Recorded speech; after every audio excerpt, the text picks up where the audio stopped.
Hey all my Weevilinas, Wiggalinas, everybody in between, and of course my Gabies. How are you doing? I'm so sorry that I've neglected you all. I have been terribly busy this past year and had quite a few life-changing things happen, and I haven't had a whole lot of spare time, and I do now. Things are starting to settle down, so I thought in my spare time I would do a quick review on this gal that's on my head. She is a Noriko wig, a higher end wig. And boy, do we have a lot to talk about with her. So if you want to know more about her, stay tuned.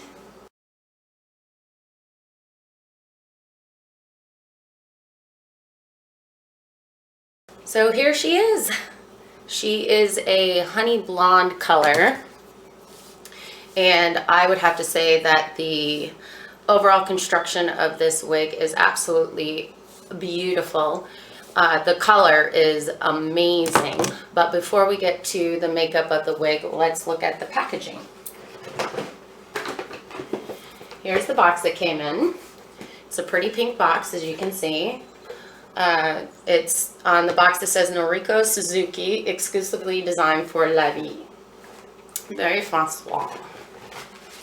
Inside the box, pretty typical of anything higher end that you buy.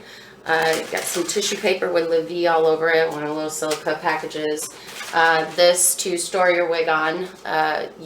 This wig I think is best if you turn it inside out like the instructions say, and put it on this and then store it nicely.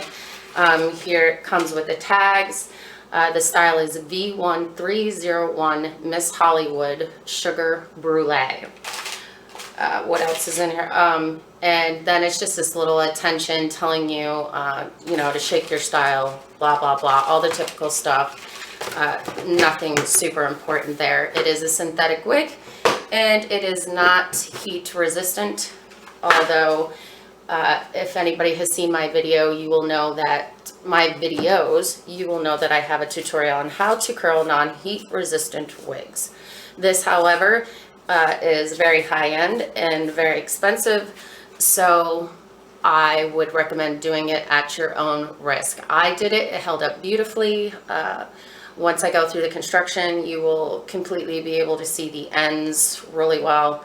I have had this wig for a couple of months. I purchased it when we visited back home in New York for Mother's Day weekend, and I went to my local beauty supply shop that I've gone to for years, and he's had this style in his shop for a few years now, and he had it marked as $299, and I've tried the wig on a few times and fell in love with it, but I was like, do I really want to pay that much money for a synthetic wig? Because it just sounds absolutely insane to me.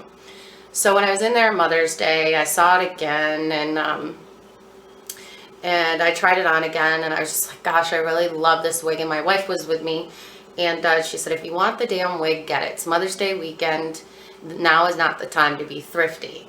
So I broke down and said yes, and I am so glad that I did. However, I got it at a discount from him because I've been with him for years.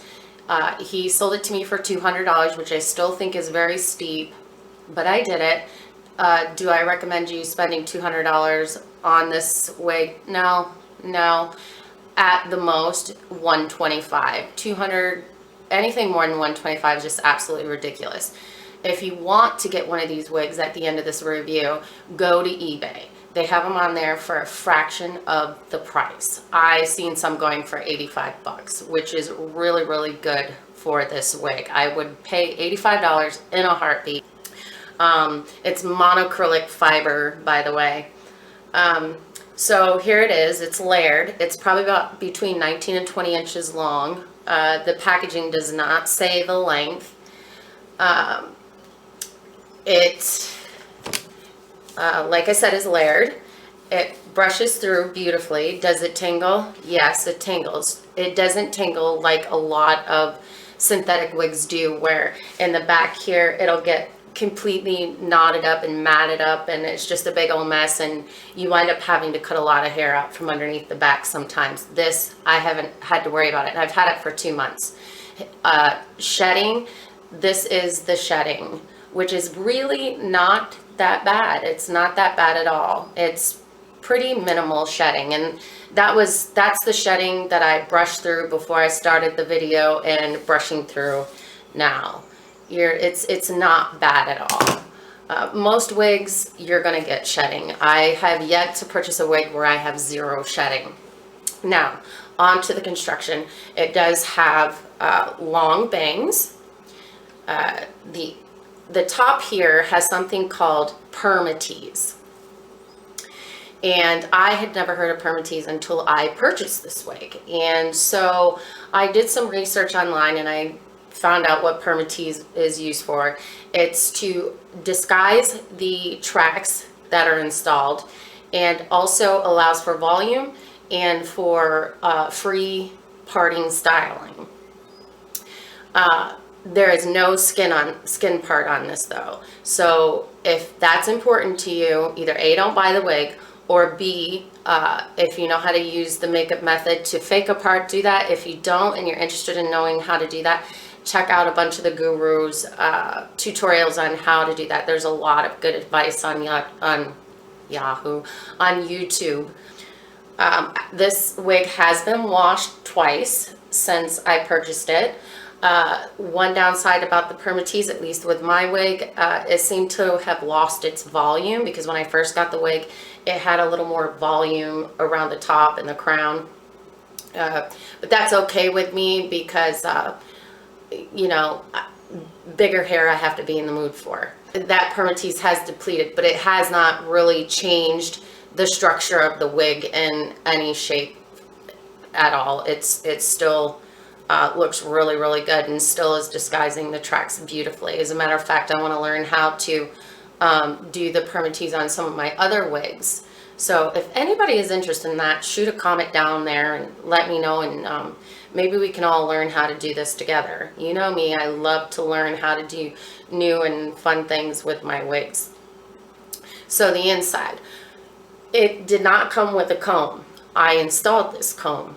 I took this off one of my old wigs. I used E6000 because I don't sew. I hate sewing, and it's worked really well. E6000 is like Gorilla Glue almost. But it's not. You use it for a lot of crafts and stuff, so it's harmless. Don't go squirting a mess on it. You just do a nice fine brush of it, and then stick it down, and then put a little bit over the top just to seal it in. So it's a really thin cap. That's what I love about this, because if you're a cancer patient and you obviously don't have any hair to pull out in the front to blend with the wig to make it look more like your own, this wig still looks great like that. And you guys know I'm really big on pulling some of my hair out to blend in. As you can see, it's very, very thin. It's not bulky at all, even with that permatease. It is not bulky. They paid super close special attention to the entire perimeter of this. You know how on some synthetic wigs, the perimeter, I don't know what they're doing. It's like they sew the track on, it's either too thick or they sew it on backwards. So you got this big poofy crack if you try to comb it back or whatever. Not this. It's done very well and is very multi-directional, and I think that also has something to do with the permatease, because it's permateased all the way to the front here. Back there are baby hairs, so if you want to wear a ponytail, it comes with the bra straps. It's not your typical bra straps where you hook it in. They're sewn in and you just pull and adjust it like you would a normal over-the-shoulder boulder holder strap. Without further ado, let's get her on so you can see how quick and easy and how wonderful this wig is.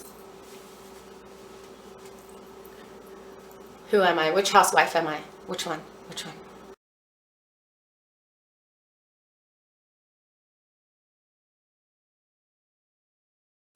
That's right, Teresa Giudice. No, just kidding. Okay, so first I'm going to show you, without pulling my own hair out, how natural, in fact, this looks even without pulling my own hair out. I'm going to show you the different directions without pulling my hair out again. Okay, there's one.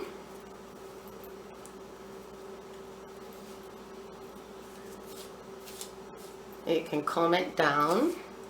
So you can see it's very face framing cut. Okay, there's one side. And now let's go to the other side.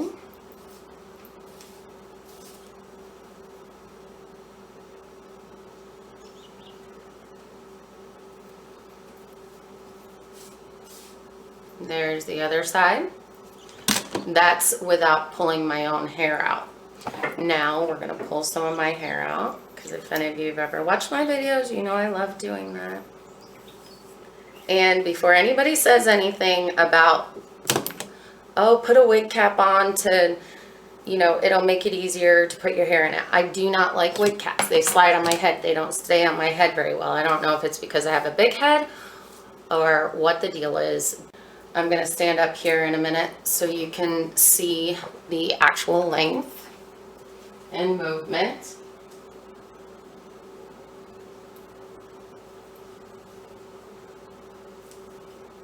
So it comes to about there. I decided with my wig tutorials that I'm no longer going to, or wig reviews, that I'm no longer going to just purchase the wig and, you know, take it out of the packaging, slap it on my head, and review it. I don't think that's an honest review. I think the most honest review that you could possibly give is to wear the wig for a while and then come back and review it, because bottom line is you guys need to know if that particular unit is worth your time, your effort, and your dime. And the only way to do that is for us reviewers to actually wear the wig for a while and then do the review, and then it's completely honest. It's an honest review. I have quite a few wigs that I've purchased that I'm going to do reviews on to let you know which ones were hits and which ones were misses, because I've got a little of both. And I've also started working on a pretty cool project. Are you ready? It's how to lighten synthetic hair from dark. I think I'm pretty darn close to mastering this. There's still a few things I'd like to do. I'm not 100% at ease with it where I would do a tutorial and pass it on to you guys, because I don't want a bunch of hater mail saying, oh, you know, I used your method and it totally ruined my wig. I am so tired of these comments. I tried your how to dye a synthetic hair, hair and extensions, or my how to curl a non-heat resistant, which has been up for years, and it ruined my $200 wig. Well, first of all, why in the hell would you use a method that you've never tried before on a $200 wig? That is just absolutely insane. This wig will not see that dyeing method at all. Did I try the curling method? Yes, I did, but I've been doing this for a long time. So I pretty much know by the feel of the fiber if this is going to be an option or not. And as you can see, it is. They're still nice and intact and flimsy, because I know the exact temperature to use, the right amount of water to spray on my hair, blah, blah, blah. But if you are not well versed in this, don't do it on a $200 wig. And I certainly do not recommend you dyeing a $200 wig with, you know, ink that is, you know, actually used for paper and other crafts and stuff. It's that, just use your brain. It's really not that hard, guys. So anyway, I'm trying this method. It seems to be working, but I don't have it down to the point where I feel comfortable passing it on to you guys and it being, you know, a 100% method. Because I do not like to give bogus ideas and bogus reviews. I just think it's wrong. You guys are kind enough to pay attention to, you know, pay attention and be interested in what I do. And I want to make sure that what I'm relaying to you guys is good stuff and not bad stuff. I don't always get it right. Sometimes I get it wrong, but I do this for fun. I'm not doing this for a living. I just love everything wigs, and I just think it's a really fun hobby, if you will. They make me feel beautiful. If I can give some other person confidence to slap one of these on their head and walk out with their head high and feel fabulous, then so be it. If you're new here, welcome to my channel, and everybody who's returning, I really missed you guys. As always, this is Dani sending much love to all of her Weevilinas, Wiggalinas, everybody in between, and of course, my gabies. Bye.